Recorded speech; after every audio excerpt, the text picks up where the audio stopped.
Welcome back, everybody, to another live stream by me, Gerald, Star Wars Fanatic. Thank you all for joining me. Looks like we got about 4 people in there right now. Hey, Benjamin, Patrick, Knut, sorry, buddy, Robin, and that's about it right now. All right, cool. Where's our buddy DR? He needs to be in here. Spots are ever first. I don't know what that means, Robin. Sorry. I got a little darker in here because when I turn on my light, that happens. It's a little bit of a eyesore. All ads are first. Sorry. Anyways, welcome back. Thank you all for joining me. I appreciate you. First, I got to give a shout out to my Cincinnati Bengals. Great job, guys. You just didn't bring your A game. Everybody can complain it was the refs all they want, but you guys weren't in it. You weren't in it the way you were in Buffalo, so that's the way it goes. Mr. Steinhaus, good to see you. Neil Patrick Harris is Thrawn. That's funny. Yeah, I don't know. Y'all can hear me okay, right? I set my stuff up a little bit differently than normal. Mike's a little bit farther away from me. I go tapping on it and stuff. And yes, today's topic will be Grand Admiral Thrawn and all things associated with Grand Admiral Thrawn. We'll also be talking about other things such as the Bad Batch, the Ahsoka series, the Mandalorian Season 3 coming up in just a few short weeks, and whatever else we can think of, because it's fun. Yes. Thank you, Benjamin. Appreciate it. Oh, man. What a week. Yeah, so let's start with the Bad Batch. How are you guys liking it? I generally try to stay positive with Star Wars content, with releases and stuff. And I understand the Bad Batch is generally made for younger people. I don't want to say kids because, I'm sure my granddaughter, she's 2 years old, would love the last episode with all the Wookiees. She's a Chewbacca supporter, to say it nicely. Or elegantly, I should say. She loves Chewbacca. I bought her an animatronic Chewbacca for Christmas, and she carries the thing everywhere with her and just roars with it. But what'd you guys think of the last episode? Tribe, I think it was called. I understand what they were going for, showing a little bit more of Omega being optimistic and having a certain amount of abilities and stuff, and how the Empire is reaching across more parts of the galaxy to take over and dominate and all that stuff. And I get that. But to me, it's not filling in the narrative that goes along with what the rest of the story's been like. In season 1, it was about the transition between the Empire and the Republic, or from the Republic to the Empire. And lately, it's just been more about side missions. And that's all well and good and everything, and it's cool, and that's what weekly serials do. They go on side missions and then eventually come together as a bigger story. Hey, Don, good to see you. And I bet it's good, except the Indiana Jones episode. Well, the Indiana Jones episode, I kind of liked. Actually, that was, well, let's not say liked, but I kind of enjoyed as a fun adventure because it did bring in the Zepho from the Jedi Fallen Order games. And you guys can check out my other videos about that stuff. I don't know why my video is glitching out like crazy, but it's whatever. And you can check out my other videos about the Zepho and how they've actually been hinted at in other Star Wars projects, such as the Rebels show.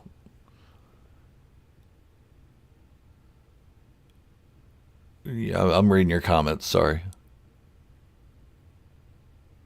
Yeah, I like the one with the mech. It did seem too Indiana Jones style. And so did the first 2 episodes when they were raiding Count Dooku's fortress. That just seemed a little too much like Indiana Jones as well. And that's okay. I guess they got to promote their new movie.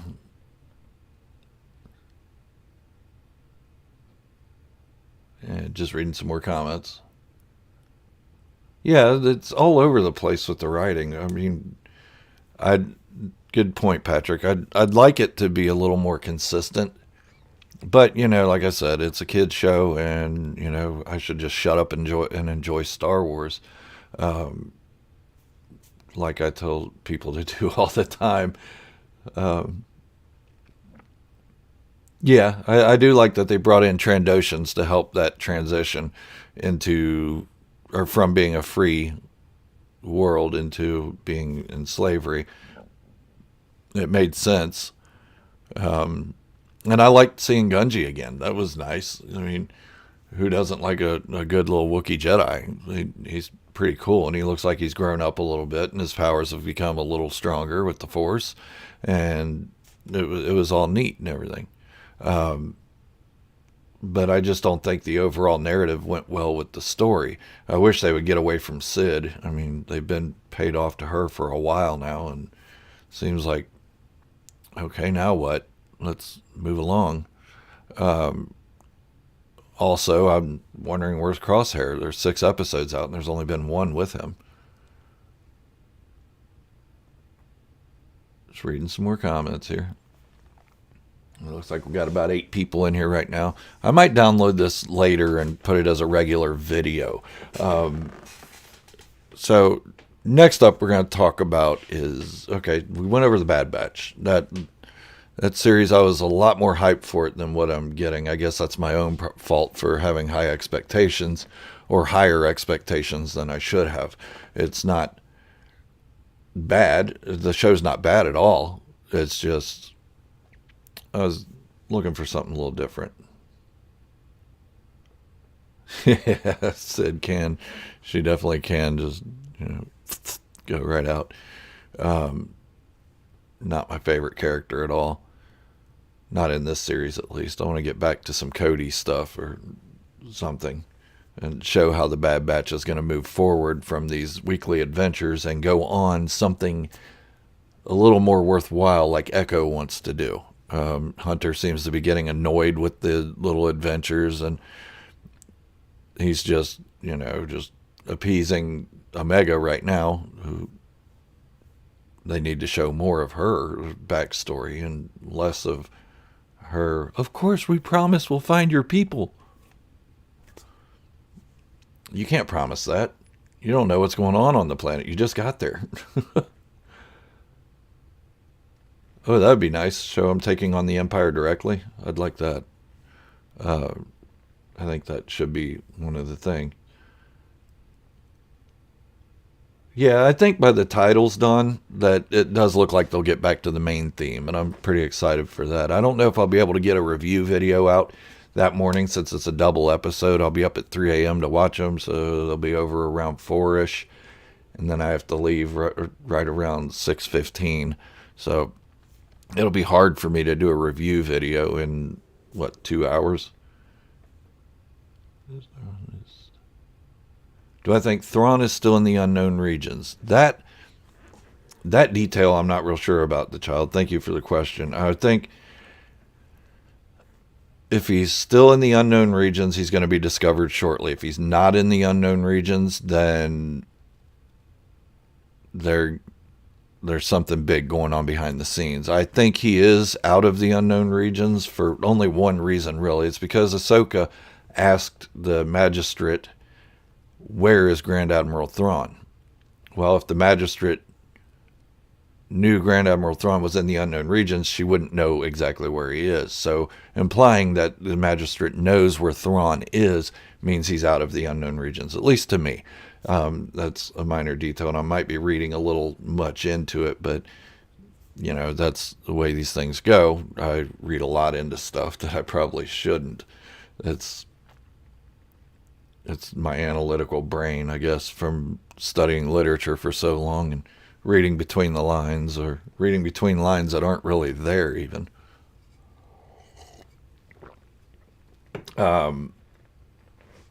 Yeah, exactly. Where's your master? That's interesting. But I don't think, after reading the novels, and I'm still on the second one of the Ascendancy novels, I'm almost done with it. After reading those, I don't think Thrawn's going to be a villain, because he's being shown as kind of a protagonist in these novels. And there's a reason they want us to get involved in him personally. They want us to feel connected to him. There's going to be something go on that we're going to be like, oh yeah, cool. All right, Thrawn, good job, buddy.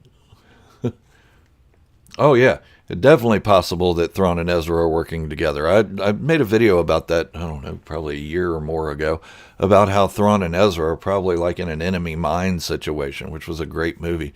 If you haven't seen it, go see it. It's from the 1980s with Louis Gossett Jr. and, oh God, Dennis Quaid.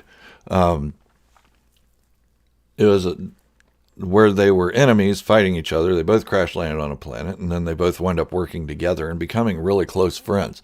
And I think that's going to happen with Ezra and Thrawn. That's a good trope to use in this situation. Both enemies both taken out to a region they don't know anything about. Well, one knows a little bit about, but the other one doesn't. And then they have to work together to fight this bigger power that's coming. And the bigger power is coming. No, I don't think they're going to make him cartoony. I am curious about who's going to play Thrawn. There have been many rumors. I know Lars Mikkelsen was just denied or said he has no involvement in it. Benedict Cumberbatch said a long time ago he's not going to be Thrawn. He doesn't have any interest in being in Star Wars, which is weird because he's in the MCU. I think that would have been an easy crossover and probably, I don't know if it would gain him more recognition than playing Dr. Weird or Doctor Strange. I think, yeah, I think it would, I don't know. Star Wars has a habit of hurting people's careers. Oh man. Yeah, so it's been a long week and it's been a long winter already and it's only February. We still have, I mean, here we probably have a couple more months of inclement weather. I can't wait for it to warm up a little bit, at least to the 50s Fahrenheit. But before that, we're getting the Mandalorian Season 3, which I'm really excited about. And I'm not going to put expectations out there for it because we don't know what's going to happen other than there's going to be a large Mandalorian battle. We don't know if it's between Mandalorians or with another faction or what's going to happen. Yeah, Liam Neeson did say that, Don. But then there he was. Also, Ian McDermott said it about Palpatine in the Kenobi series, but there he was. Oh, yeah, definitely. Benedict Cumberbatch would definitely be flawless as Thrawn. He's got the mannerisms. He's got the accent. But I don't think you can do any better than Lars Mikkelsen's voiceovers in Rebels. I mean, it was just so calm, cool, collected, and just perfect. I think this is one way I'd say it. 50 Celsius. Wow. That's pretty warm, isn't it? Oh, negative 50 Celsius. Wow, that is cold. Never mind. Whew, I didn't see the negative there. That's cold. Yeah. But yeah, so Thrawn, where are we going to see him? Are we going to see him in The Mandalorian? Are we going to see him in Ahsoka? That's hard to tell because Ahsoka's the one looking for him, and all these shows are crossing over into one another. Even the multi-generational gaps, say from the Bad Batch into the Rebels, into Andor, and all this. I think Andor is probably the only one that's really going to stand alone for the most part. I think that's going to be its own thing, and I'm glad for that because I'm loving the Andor series. I've watched it like 3 times already, and I can't wait to watch it again. I hope the writers of all the other shows that are coming out, say the Skeleton Crew and Acolyte, have taken notes from Tony Gilroy because it's just amazing. Definitely the Ahsoka series. Yeah, I think we'll see him in the Ahsoka series for sure, but where's he going to make his introduction? Is it going to be at the end of the Mandalorian Season 3? Is it going to be in the Ahsoka show? Are we going to get to see him in the Bad Batch animated with Lars Mikkelsen doing the voiceover again? That would be interesting. But I think they can overdo stuff if they do it too much. Like, it makes the universe feel small if Thrawn's the one coming in to crush all these rebellions. The guy have somebody else. Admiral Rampart, he's kind of a douche, so I like that. I like using him as the main antagonist or the instigator of the antagonists. And I need to clarify something here. When I said that, I made a video a while back about how Wilco would have followed military protocol and probably followed the orders and stuff. And what I did was I compared it to the modern militaries of, say, the United States, Canada, England, stuff like that, where you have legal orders and you have illegal orders, and you won't follow an illegal order, and so on and so forth. And that's true. You won't follow an illegal order, and you'd question it and even bring it up to superiors. But what I didn't take into account, and I should have thought about this, is that the Empire isn't like our militaries. The Empire isn't like the militaries of the United States or England or Canada or Australia even. It's more like that of Russia in the 1950s, Russia of the 1960s, 70s, and even beginning into 1980. So being given an order like that from somebody of superior rank, you would have followed it, because that superior also acts as a political liaison to the government, meaning that if you don't follow an order, all that superior has to say is, look, they're showing a defeatist attitude, it's time to put them in prison. And boom, they're off in a gulag. And in Wilco's case, he got shot and thrown off a cliff. I know a lot of people say he's still alive, but that is not the case. He's not alive. They shot him and threw him off a cliff. I'm pretty sure he's gone. All right, let's read some more comments. Oh, yeah, definitely, Patrick. I'm loving all the new content. I mean, even if it all isn't great, not everything's going to be the Andor episode where everybody escapes from the prison. Everything isn't going to be that way. Some of it's going to be childish and kid-like. Some of it's going to be amazing. I mean, some of it's going to blow our minds, I'm sure. Not all of it's fun and fancy-free, like the Book of Boba Fett in parts. Some of it's going to have very adult themes, like Andor. Like, what's her name? Bix putting on her clothes after a night of fun with her boyfriend, Tim. Some of it's going to be like that.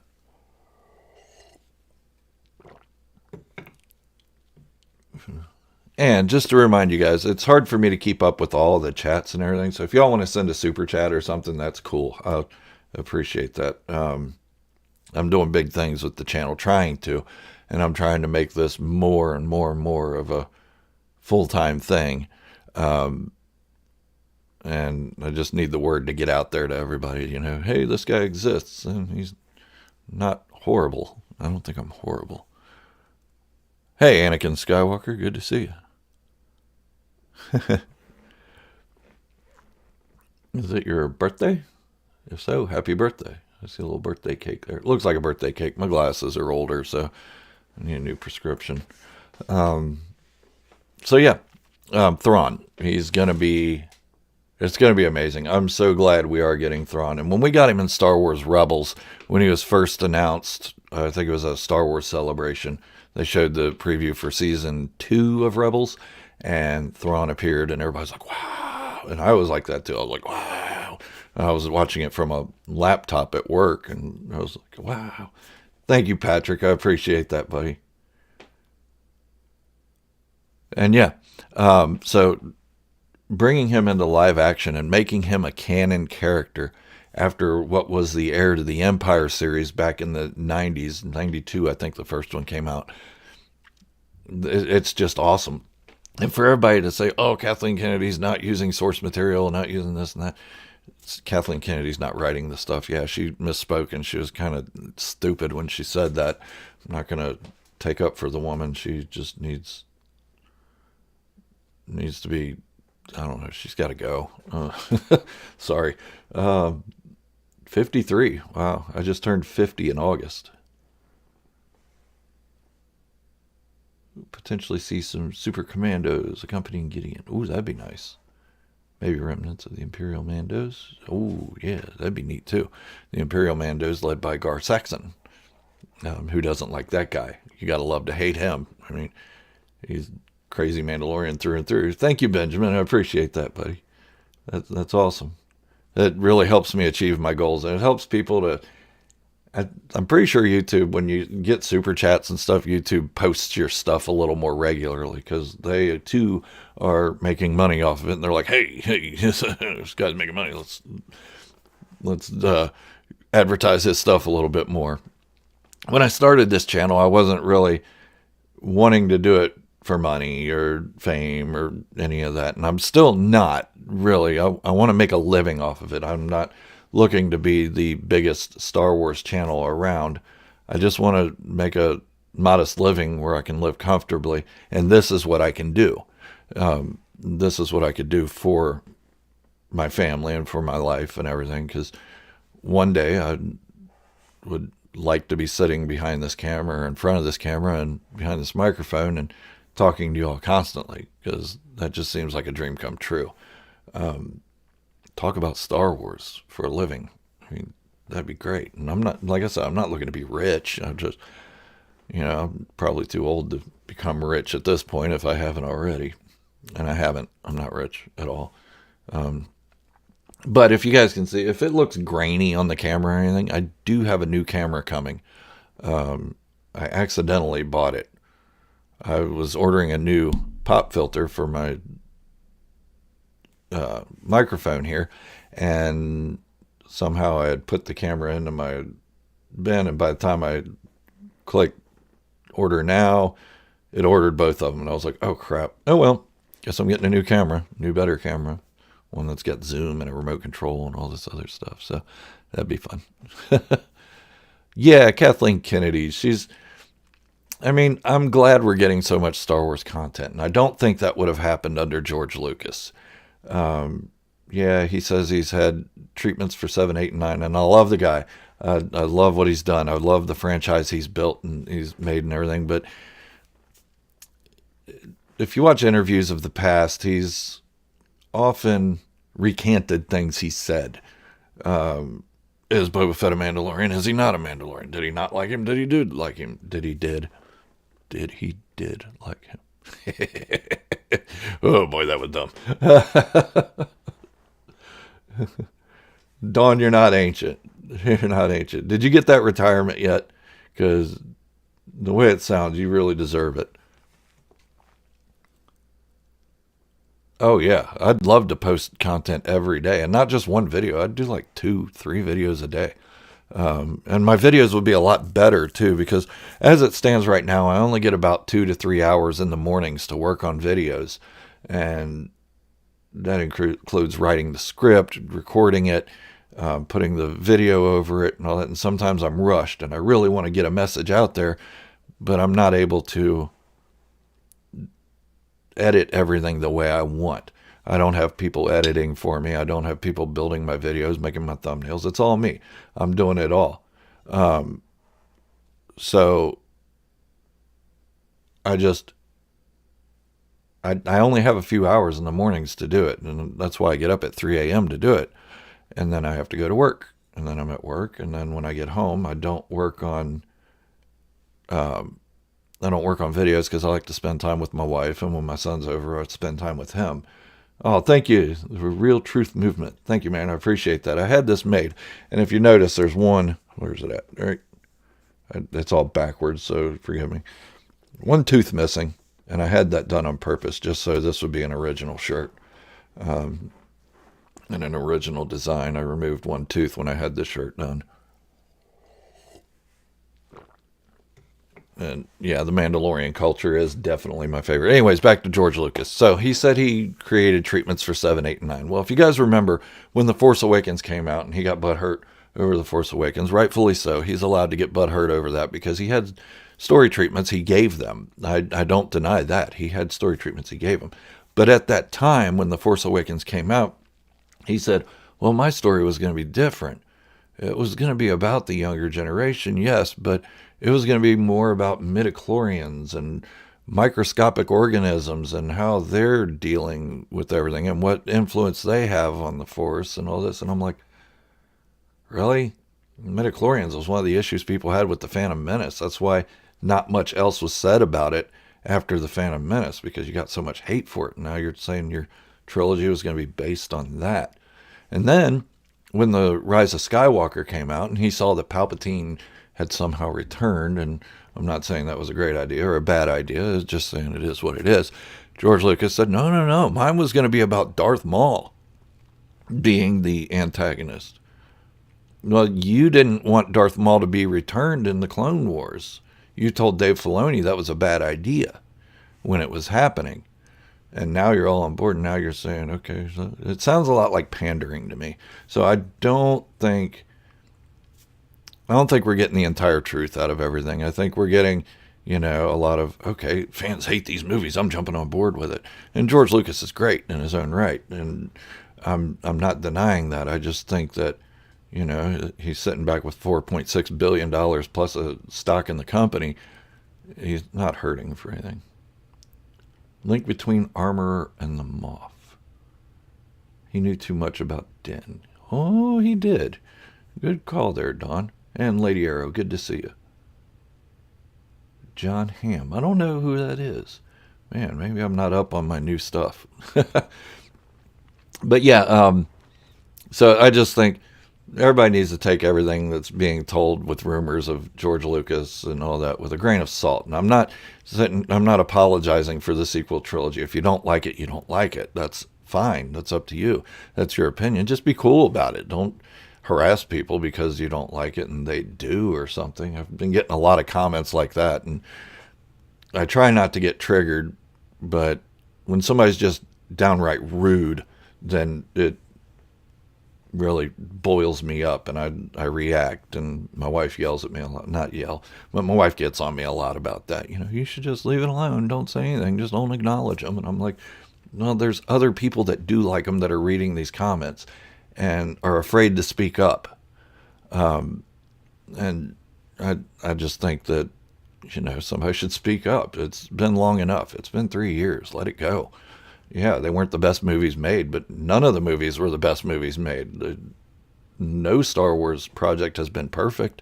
There's been inconsistencies. Even in Revenge of the Sith, there was the inconsistency before the Clone Wars came out, where in A New Hope, Darth Vader said, "When I left you, I was but the learner." Well, in Revenge of the Sith, he wasn't a learner. He was a Jedi Knight. He still called Obi-Wan Master out of respect, but he wasn't his Padawan anymore. So that was an inconsistency. That's all been cleared up since then, that Darth Vader was actually the master of evil and not the master of the Force. Yes, absolutely, Miranda. Good to see you. Thank you for joining. Actor who played Don Draper in Mad Men. Oh, I never watched Mad Men. My wife has tried to get me into it, but there's certain things that I'm uncomfortable watching, and it took me a long time to watch Game of Thrones because of this. Like heavy nudity and stuff like that. It's just, when it's overdone, it's like, oh, and like The Witcher.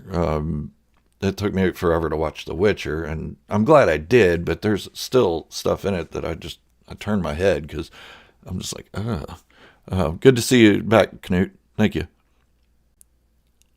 And Nervode, there, Beskar man. But Game of Thrones, I had an issue with it, and then The Witcher, I'd heard about it, and I was like, ugh, I just don't want to watch all the nudity and stuff. It's overdone, and then The Witcher walks into this room. I don't know if you've seen it or not, but he walks into this room, and there's all kinds of naked people, and I was like, hey, look, he found the titty room. Good job, buddy. Yes, I love Yellowstone. I think tonight starts the second part of 1923, and I will be watching that because I'm invested into that one too. 1883 was amazing. Yellowstone's great. It's got some nudity in it, but it's not too horrible. I just want to, she deserves that. Yeah, Jamie just needs to grow a pair. Oh, thank you, Z Corp. Enjoy all the films and shows with Star Wars. As long as I enjoy it, that's good enough for me. Rural Georgia. Can't be picky about entertainment. I love Georgia. Honestly, I went down to St. Simon's Island down in what is it, September. I went there for a week and I loved it. I've been to Savannah, Atlanta. Um, I love Georgia. The people are so nice down there. If there's something to be said about Southern hospitality, Georgia has it. Between Georgia and Tennessee, I don't know which ones are my favorite. Everybody says Florida, but who doesn't like the beach? Come on, everybody's gonna say Florida. Plus, that's where Disney World is. I love that place too. But yeah, Georgia's great. I love Georgia. Another favorite state of mine is Michigan. And that's another thing I want to do. I want to do a lot of traveling. Um, I don't know. I'm going to get into some existential weird stuff here, I guess. That has nothing to do with Star Wars, but it kind of does because I really want to do this full time. I really want to do the Star Wars stuff full time. I mean, I've got a lot of money invested in it, and I'm not looking for the return right away. But on top of that, I want to take this on the road. I want to be a traveling Star Wars fanatic. Um, and that's one thing the wife and I have been discussing as to whether or not we're going to buy a nice size RV and go traveling and take my setup with me and go out into the world. Um, Another part of that is going to Europe, and I'll probably have to do live streams from a cell phone at that time. Um, but that's one thing that's on my agenda is travel a lot because I'm coming to the realization the older I get that working for somebody else and being tied down to your area because of that job, because of that company, it's not in human nature. We're nomads. We venture out, we conquer, you know. And me being of Norwegian descent, you're welcome, Knut. Um, I've still got a little bit of that in me, and my whole family has. I mean, my dad's side of the family never sat in one place for more than a year. That's a little extreme, but that's the way they were. They'd travel all over the place, and it was cool. Oh yeah, definitely, Patrick. I want to do that. As soon as I am able to free up some time, I want. We have a children's hospital here in our area in Cincinnati that I'd really love to dress up and go visit kids because that's one of my passions. Is kids don't deserve the world that's been given to them in those situations. Children don't. I don't know. I don't want to get into this whole sad thing, but you know what I'm saying. Um, just watching the fifth episode of the Book of Boba Fett. Yeah, there are episodes of the Book of Boba Fett that I was like, really? Really? But there were other episodes where I was like, wow, okay, that's cool. Like anything with the Tuscans. I thought that was really cool. I thought that was well done. I thought that was like, that was character building for Boba Fett and for Star Wars lore for the Tuscans. We always saw them as this mindless savage that, or savage land that just, or, my words are getting tied. Savage people that just wanted to kill people for no reason because they hated technology and they hated people encroaching in their areas. But it gave them more of a structure, more of a social structure. It gave them more meaning, more reason why they're so hostile toward people. And it's because how many centuries have they been getting frustrated with what's going on and how they're being pushed down? And if you want to take the First Nations people of the United States and Canada into that, how they've been pushed into different geological areas and left there and said, all right, just fend for yourselves, whatever. I'll bring Joe Burrow. Yeah, that guy, oof, Joe Burrow. He recently declined the Pro Bowl. He's not going to play in it, so that was horrible. Yeah, I think the Book of Boba Fett could have benefited for a few more episodes. Make it like Andor, about as long as Andor, and then take away him being a crime boss that doesn't commit crimes. If he wants to change, settle down, have a tribe and all that, that's awesome. I'm glad for that because he's older and he's ready to settle his roots and have something meaningful, but don't make him a crime boss because that's not doing that. That's kind of a catch-22 where he's supposed to be a crime boss, but he's wanting roots and a family and tribe and all that. That just doesn't work. 5th episode because it gave us the story of how the Night of 1,000 Tears happened. Yeah, I agree with that, Benjamin. I'm glad we got that, but was it really necessary for the book of Boba Fett? Was it necessary for Boba Fett's story if he was not involved in the Night of 1,000 Tears, nor was he directly influenced or affected by it? I know it's part of Din Djarin's story and what's going on there, so why couldn't that been like an opener to season 3?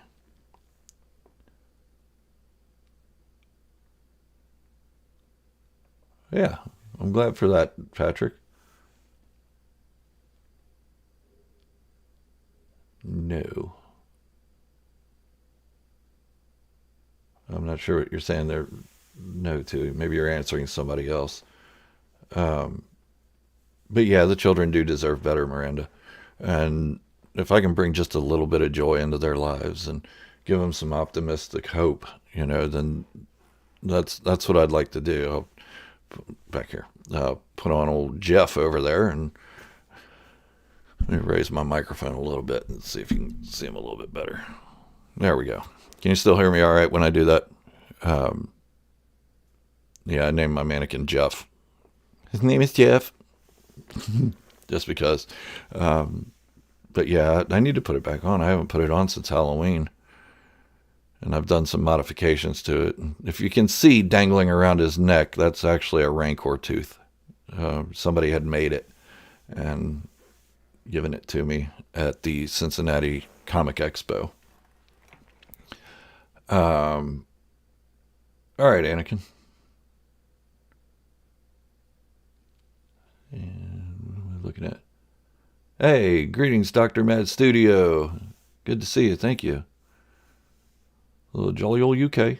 I'd love to go there. That's one of my bucket list items is to go to London, and even some of the back country. I think that'd be awesome. Or countryside, the British countryside. Season 3 is the Book of Boba Fett, but I think because it was such a stretch between Season 2 and Season 3 of Mando, they put it in Boba. That could be too, but... And I'm going to get on this whole rant, and this is going to sound super negative, but it's not meant to be that way. Dave Filoni doesn't like Boba Fett. He's not a fan of the character. He thinks that Boba Fett's just overhyped and doesn't deserve all the praise the fans have given him. And I couldn't disagree more. But you can tell it in the writing for the Book of Boba Fett that he's just wanting to do away with the character. Just throw him away. He's a sidekick. Forget about him. He isn't important. But Boba Fett's way more important than anybody gives him credit for. If not for Boba Fett, they would have never found Han Solo on Cloud City. If not for Boba Fett, the I Am Your Father would have never happened. If not for Boba Fett, we would have never got the Jabba the Hutt sequence in Return of the Jedi. All of this hinged on Boba Fett finding the Millennium Falcon and Han Solo and Chewbacca and Leia. So Boba Fett had a huge impact on the story going forward. A lot of things happened because of Boba Fett. So for Dave Filoni to say he was just a throwaway character, he deserved to fall in the Sarlacc and never come out, that's kind of horrible because there's a lot of people that love Boba Fett. They think he's the greatest thing that ever walked. And it's not just because he looks cool and everything. It's because the story of Star Wars did come about because of Boba Fett, at least the second half of it. Yuzan Vong War, Fett, Mandalorian, etc., etc. Yes. The Yuzan Vong have changed their name to the Grisk. That is my firm belief. And somebody said that to me. That's inside. That writes stuff. Yeah. I think Dave Filoni's got this air about him, and I appreciate everything he's done. I appreciate the stories. I appreciate the Clone Wars, Rebels, the Mandalorian, parts of the Book of Boba Fett, whatever involvement he had with the Obi-Wan Kenobi series. I appreciate all this stuff so much, and I'm glad we got it. But I think he's got this air about him, like, well, George Lucas chose me as his protege. Well, okay, we talked about George Lucas's inconsistencies earlier. So, I mean, if you think George Lucas didn't have inconsistencies, look at all the times he's redone the original trilogy. Look at all the special editions, all the special edition changes. Even after the special editions, he kept making changes to A New Hope and The Empire Strikes Back and Return of the Jedi. And should we really say that George Lucas is the final word and everything? Because he doesn't even have final word on his own projects. Yeah, it would be curious to see Boba Fett show up in the Andor series. I'd like that. But I'm also liking that they're not putting in all these legacy characters and all that. I think from aside from Mon Mothma, there haven't really been too many, and that's pretty cool. That they can make a Star Wars story that feels big. It feels a lot larger than a lot of Star Wars stories have.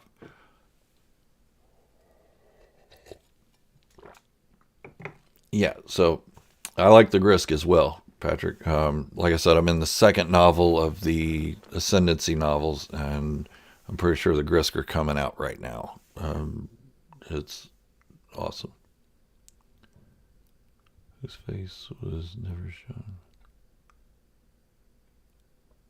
Yep, I'm almost to that point, I think, Benjamin. And you're not spoiling anything for me. I've already read about the novels, so I already know what's in them.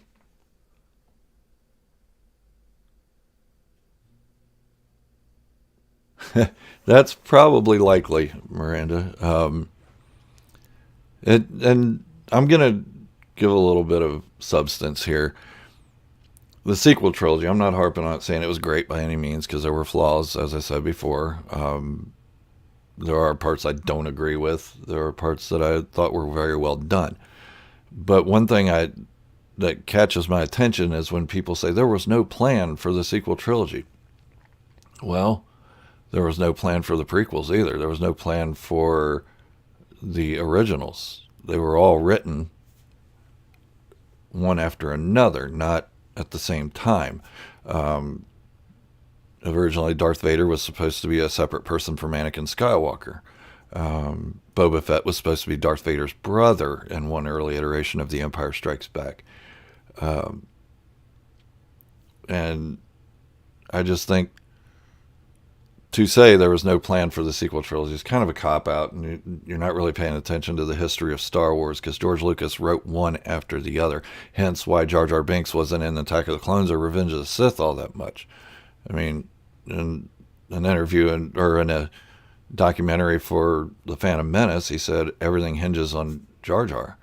Okay, maybe it did at that time, but to take the character that was so important to the changing environment of the political system and then just throw him away in the second and third movie just shows it wasn't properly written out.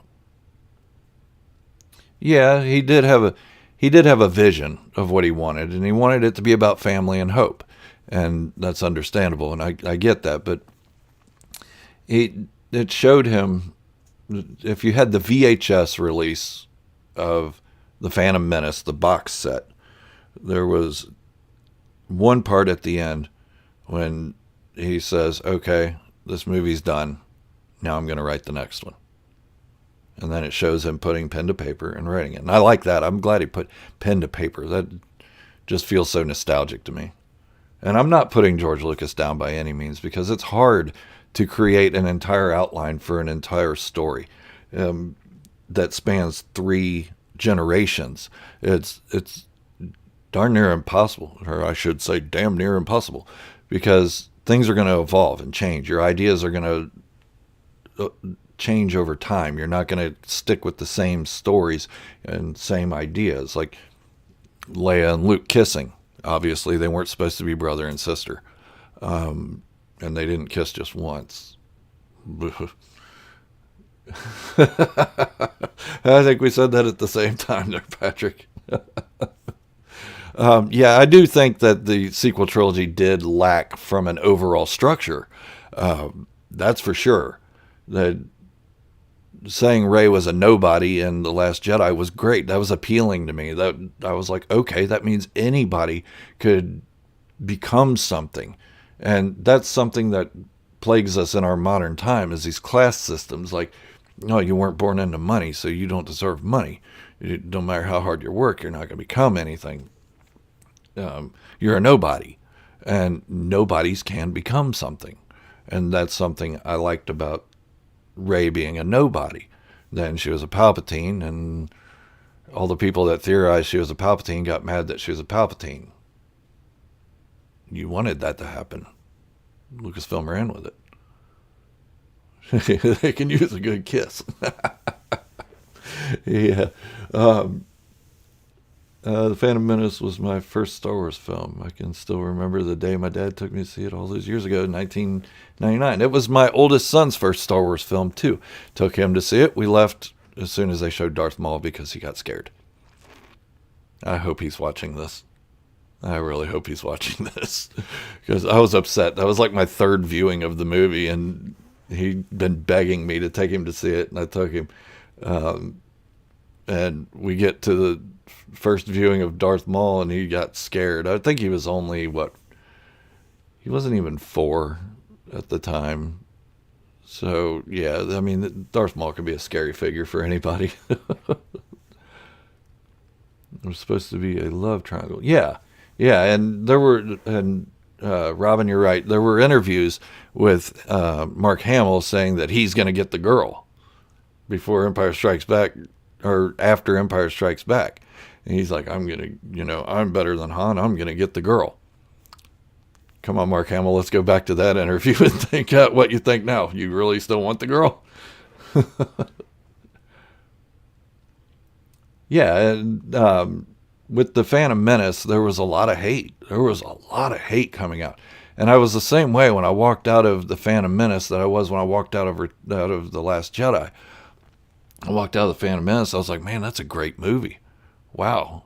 I mean, the dialogue's horrible, and there's little weird CGI things, but overall the story was great. And I was like, this is amazing. And then people were attacking me for liking the movie. I was like, what are you talking about? Did we see the same thing? Did you really? You're attacking me? And I mean, they were getting abusive and everything, and they tried to bully me, but I'm kind of a tough guy, and I don't get bullied easily. I stand my ground. But then when I came out of The Last Jedi, it was the same thing. I was like, wow, the cinematography in that movie was just amazing. The music, it drove the emotion. And yeah, there were things that were horrible about it.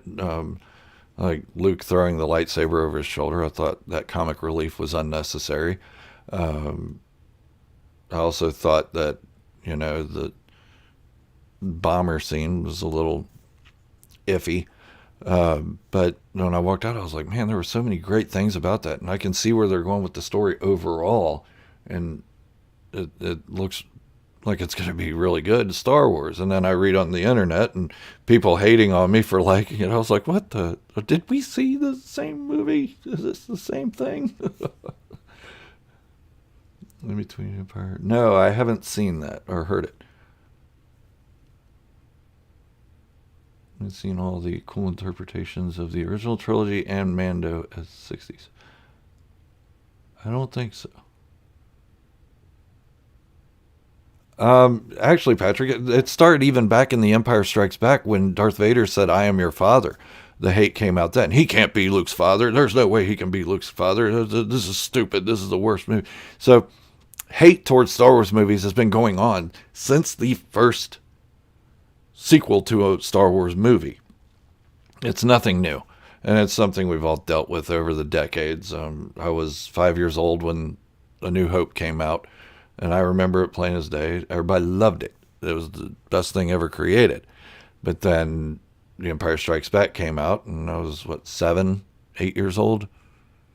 I was 8 years old when that came out, and I remember the hate going on with that. I mean, my dad was in the army at the time, and I lived in Berlin, Germany. But my dad would have GIs around all the time because, that's all he's familiar with in a foreign land. And they would say, how can you like that? Because I had an Empire Strikes Back poster hanging on my wall. They're like, how can you like that? That was horrible. That was the worst thing ever.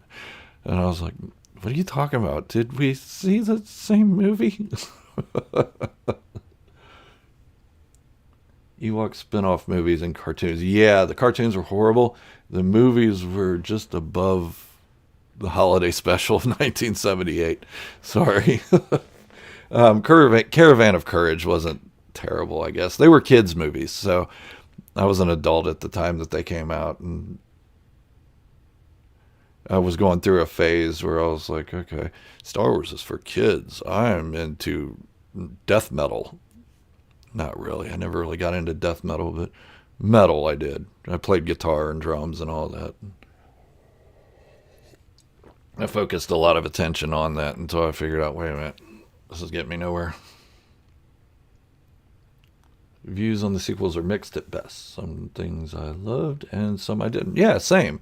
I mean, but I'm not going to sit there and say I hated them. I'm not going to say I hated the sequels and they're trash and they need to be thrown out and the World Between Worlds needs to be this thing that fixes them and all this. The World Between Worlds is a horrible idea. It's a MacGuffin, and it can, anytime a fan says, I didn't like that thing, oh, well, the World Between Worlds is here. Let's go change it and make it where they're happy. Come on, it's art. Not everybody likes all art. I don't like Art Deco. Too much shiny straight line silver in it for me, or chrome.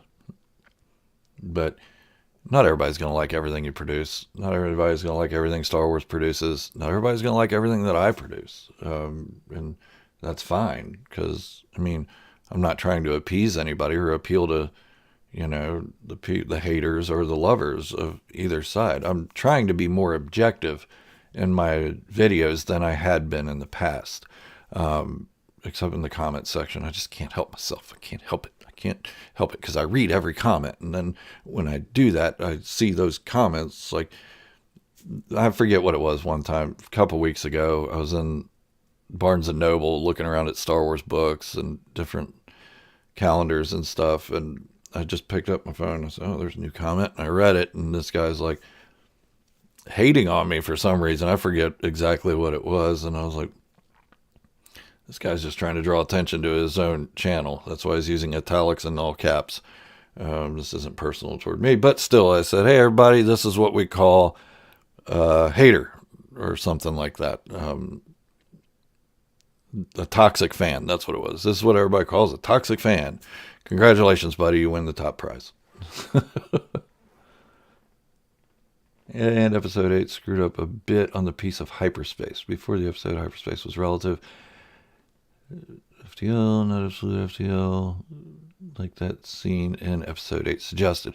Yeah, it did, but at the same time, if we're going by physics and how real world physics works in Star Wars, we wouldn't have TIE fighters screaming in space. We wouldn't have green laser blasts coming out of TIE fighters in space. There's no atmosphere in space for sound to travel, and there's no atmosphere to create a prism for light to refract into color. So we got to throw away some of our own physics beliefs when watching Star Wars. So George Lucas even said, and I don't know why I'm going back to him because I just capped on him for being inconsistent, but he said, and originally when he created Star Wars, he wanted it to be something unbelievable, something that couldn't happen in our universe. Something that's so extraordinary that it's just not going to happen. It's never going to happen. And he did that. And I think with that hyperdrive move, it did the same thing. It made it unbelievable. And everybody's like, that's unbelievable. That can't happen. Well, George Lucas set it up that way originally anyway. So, I mean, it was a beautiful shot, though. The Holdo maneuver, it was black and white, no sound, just as physics would have it. And that's all you heard. Saw the Beatles at Dodger Stadium. Wow. Wow, Dawn, that's incredible. I went to the Rock and Roll Hall of Fame back in early fall, and they had the Beatles display. That was their big thing going on at the time. And I mean, you couldn't help but walk through it and cry, because I mean, the Beatles are legendary. The one of my top influences in music is the Beatles, and nothing talks to me the way George Harrison singing "While My Guitar Gently Weeps" does. That's my favorite song. Eleanor Rigby, love that. All right, see you, Beskar man. Thank you. So yeah, it's just wow. I would love to have seen the Beatles, because they only toured for like 2 years. Their whole time they were together.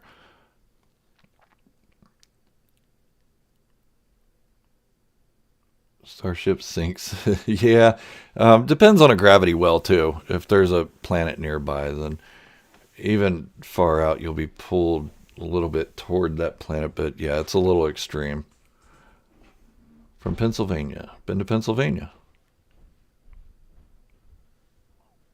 Nice. I've been to Pennsylvania a couple times. Went to Gettysburg. Been to Pittsburgh. I think that's it. Yeah. 56 minutes. All right. Thank you, Biggs.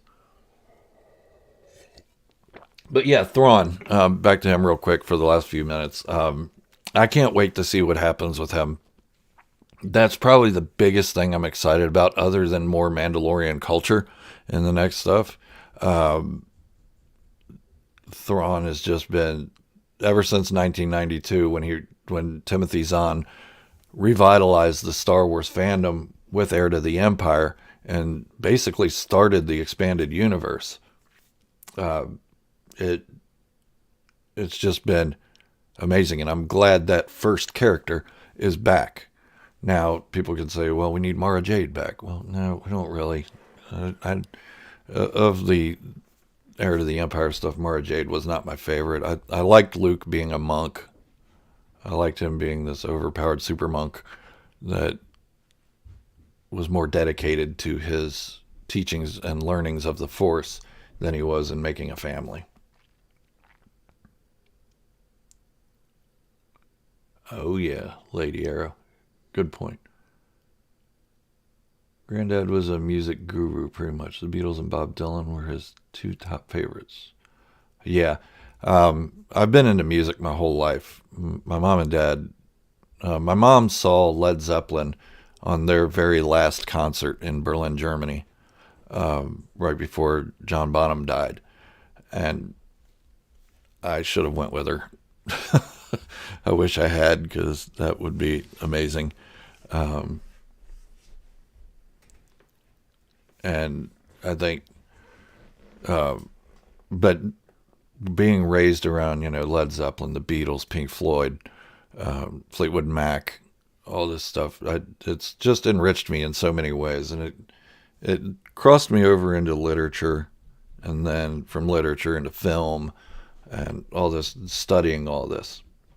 Bill Lowe, good to see you, and I dig Thrawn as well.